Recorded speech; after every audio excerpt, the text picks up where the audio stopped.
जय हिंद दोस्तों, स्वागत है आप सभी का जीएस वाला यूट्यूब चैनल पर।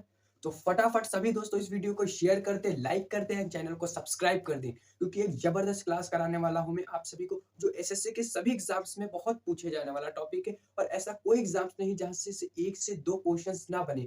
एसएससी जीडी हो, एसएससी एमटीएस हो, सीजीएल हो, सीएचएसएल हो, कोई भी ऐसा एग्जाम नहीं जहां से वर्धन वंश से क्वेश्चन ना बनता हो। तो आज वर्धन वंश से हम सभी जो भी क्वेश्चंस बनते हैं उन सभी को देखने वाले हैं और एक बहुत बढ़िया क्लास होने वाली है। तो फटाफट सभी जुड़ जाएं क्लास से। दोस्तों, जो ये वर्धन वंश होता है इसी को हम लोग एक और वंश के नाम से जानते हैं दोस्तों। इसको पुष्यभूति वंश भी कहा जाता है।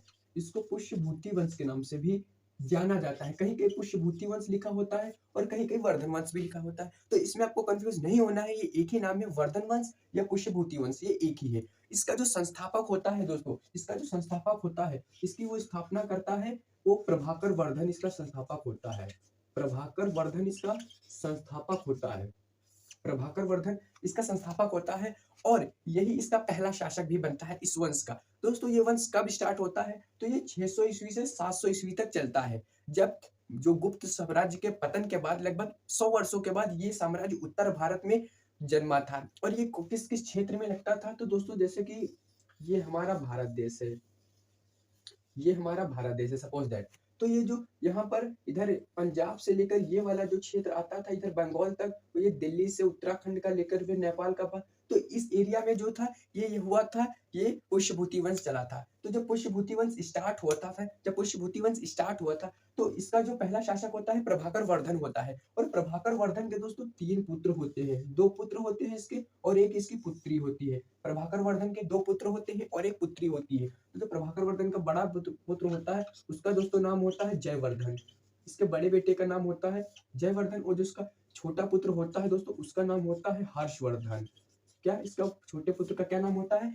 हर्षवर्धन। और बड़े पुत्र का इसका नाम होता है जयवर्धन। और इसकी जो पुत्री का नाम होता है वो दोस्तों होता है राजश्री। इसकी जो पुत्री का नाम होता है वो होता है, अरे भाई, राजश्री इसकी पुत्री का नाम होता है। तो जब प्रभाकर वर्धन की डेथ हो जाती है तो उसके बाद जो है वो जयवर्धन शासक बनता है, जयवर्धन शासक बनता है। लेकिन ये ज्यादा योग्य नहीं होता है, तो इसके कारण जो है इसकी जब संघर्ष करता है हर्षवर्धन के साथ तो ये हार जाता है और जयवर्धन के बाद जो सत्ता पर बैठता है वो हर्षवर्धन बैठता है। हर्षवर्धन हर्षवर्धन जो पुष्यभूति वंश का महानतम शासक हुआ है, एक बड़ा प्रतापी राजा कहा जाता है हर्षवर्धन को। दोस्तों, हर्षवर्धन जो होता है इसके बारे में जानते हैं हम।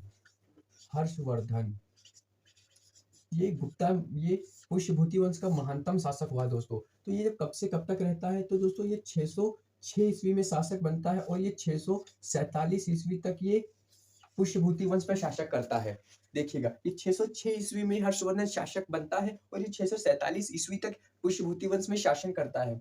इसके समय में विशेषताएं हैं जिसके द्वारा एसएससी काफी प्रश्न पूछती है हर्षवर्धन से, तो ये आपको बहुत बेहतर तरीके से देखनी है। दोस्तों, इसने अपनी जो राजधानी बनाई थी, इसने जो अपनी राजधानी बनाई थी इससे भी प्रश्न पूछा गया है एमटीएस में। इसने अपनी जो राजधानी बनाई थी, तो इसने पहले जो अपनी राजधानी बनाई थी इससे 2 क्वेश्चन बनते हैं। जो हर्षवर्धन ने अपनी पहली राजधानी बनाई थी, तो वो इसने अपनी पहली राजधानी बनाई थी दोस्तों थानेश्वर को। किसको? थानेश्वर को। थानेश्वर जो अब कहाँ पर? तो इस समय हरियाणा में है, यानी वर्तमान में जो हरियाणा में पड़ता है थानेश्वर। तो जो इसने पहली अपनी राजधानी बनाई थी वो थानेश्वर को बनाई थी। और जो इसने दूसरी राजधानी बनाई थी, यहाँ से जब चेंज किया था, लिख लीजिएगा, जो दूसरी राजधानी इसने बनाई थी, इसने दूसरी राजधानी दोस्तों कन्नौज को बनाई थी। किसने? हर्षवर्धन ने। जो इसने दूसरी राजधानी बनाई थी उसने कन्नौज को अपनी दूसरी राजधानी बताया था। इससे अभी सीएचएसएल में पूछा गया था कि जो हर्षवर्धन था इसने अपनी जो दूसरी राजधानी बनाई थी वो कहाँ बनाई थी। या तो आपको ऑप्शन में थानेश्वर देगा या तो कन्नौज देगा। एग्जामिनर दोनों ऑप्शन नहीं देगा, क्योंकि ये फिर एक मुद्दा बन जाएगा, क्योंकि इसमें कौन सा सही, इसने दोनों बनाई थी। या तो फिर अगर स्पष्ट रूप से अगर आपका क्वेश्चन है कि दूसरी बार क्या बनाई थी, पहले क्या थी, ऐसे क्वेश्चन आएगा। अधिकतर में एक ही ऑप्शन देगा, या तो कन्नौज देगा या थानेश्वर देगा। लेकिन आपको याद रखना है इसने अपनी पहली राजधानी थानेश्वर थी, थानेश्वर से बात को इसने चेंज करके क्या कर दी थी, तो इसने कन्नौज बात को कर दी थी। आगे बढ़ते हैं और हर्षवर्धन के बारे में जानते हैं दोस्तों। तो हर्षवर्धन की कुछ रचनाएं हैं जो पेपर में बहुत पूछी जाती हैं। हर्षवर्धन की कुछ रचनाएं हैं जो पेपर में बहुत पूछी जाती हैं, तो इसकी रचनाएं आपको याद करना है। इसकी जो दोस्तों रचनाएं थी हर्षवर्धन की, इसकी रचनाएं बहुत इंपॉर्टेंट है, याद कर लीजिएगा। इसकी जो रचनाएं थी वो रत्नावली, रत्नावली बहुत इंपॉर्टेंट है, काफी बार पूछी गई है दोस्तों। रत्नावली और प्रियदर्शिका भी काफी इंपॉर्टेंट है। प्रियदर्शिका,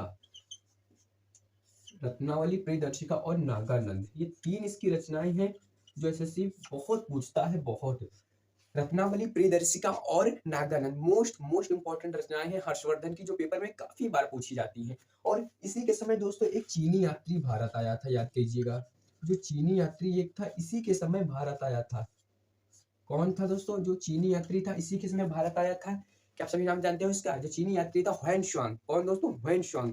ह्वेन-त्सांग इसी के समय भारत आया था। ह्वेन-त्सांग इसी के समय भारत आया था। ह्वेन-त्सांग इसी के समय भारत आया था और ये 15 वर्षों तक यहाँ पर रुका था। ये 15 वर्षों तक ह्वेन-त्सांग यहाँ पर रुका था और हर्षवर्धन के साम्राज्य के बारे में कई रचनाएँ की थी। उससे क्वेश्चन नहीं बनता है, उसने साम्राज्य को बताया था कि जो साम्राज्य था वो कई कई स प्रथाओं में बँटा था, कई तरह के समूह थे, सबका जो शक्तियाँ थी वो अलग-अलग थी। तो ये है। तो दोस्तों जो हर्षवर्धन था, ये 40 वर्ष तक लगभग शासक रहता है और ये काफ़ी प्रतापी होता है। इलाहाबाद में इसके नाम पर जो कुंभ होता था, वहाँ पर भी यह जाता था और काफ़ी दान करता था। तो हर्षवर्धन का प्रयागराज से एक घनिष्ठ संबंध था दोस्तों। तो ये वो है कि जो वर्धन वंश चला था, इसमें महानतम शासक होता है हर्षवर्धन। इसी के नाम पर ये वंश चलता है और जो है जब इसकी मृत्यु हो जाती है, तो इसके बाद मृत्यु के बाद ये जो वंश होता है, ये धीरे-धीरे टूट-सा जाता है और बिखर जाता है। इसके मृत्यु के बाद जो दक्षिण भारत में छोटे-छोटे राजवंशों ने जन्म लिया, जैसे चंदेलों ने, पल्लव ने, कि ये जब तक था तब तक साम्राज्य एक सुदृढ़ व्यवस्था में बना हुआ था। तो इसकी मृत्यु हो जाती है दोस्तों 647 ईस्वी में। 647 ईस्वी में जो जो इसकी मृत्यु हो जाती है, इसकी मृत्यु हो जाती है किसकी दोस्तों? हर्षवर्धन की। काफ़ी प्रतापी राजा हुआ है और इसकी मृत्यु हो जाती है 647 में। तो इसके बाद ये जो वर्धन वंश होता है, ये अपने पतन की ओर बढ़ता रहता है और आगे चलकर ये लगभग इसके जो सक्सेसर्स ले जाते हैं कुछ 40-50 वर्ष तक, 700 ईस्वी तक लगभग चलता है, उसके बाद ये एंड हो जाता है और दक्षिण में छोटे-छोटे राजवंशों ने इसमें जन्म ले लिया था और उन्होंने एक शासन फिर चलाने लगे थे। तो आई होप दोस्तों ये वीडियो आपको काफ़ी अच्छी लगी होगी और ये वर्धन वंश की बहुत बढ़िया जानकारी थी, क्योंकि एसएससी इस समय इससे क्वेश्चन पूछ रही है लगातार, तो मैंने वो सभी आपको करा दिया है। एक बार आप सभी इस क्लास को ज़रूर 2 बार देख लीजिएगा, क्योंकि इससे कुछ क्वेश्चन बहुत बनते हैं, जैसे हर्षवर्धन की रचनाएँ से, इसके टाइम पीरियड से, इसकी राजधानी से और इसके संस्थापक से, इसके भाई से, इसकी बहन कौन थी, ये सब बहुत एसएससी पूछ रही है इस समय। तो कैसी लगी वीडियो मेरे भाई ज़रूर बताना। और अंत में मेरे भाई यही कहना चाहूँगा कि जो इसमें माहौल चल रहा है कि एग्ज़ाम्स को लेकर यूपी गवर्नमेंट ये कर रही है, वो कर रही है। अभी आरओ का पेपर हुआ है, लीक हुआ है, अभी यूपी पुलिस का पेपर लीक हुआ है, तो प्रशासन पता नहीं क्या कर रही है, कैसे उसका शासन संचालन हो रहा है, मैनेजमेंट को भी नहीं समझ में आ रहा है। तो आखिरकार भाई से चलता रहेगा सब, आप अपनी तैयारी बेहतर चीज़ें कीजिएगा।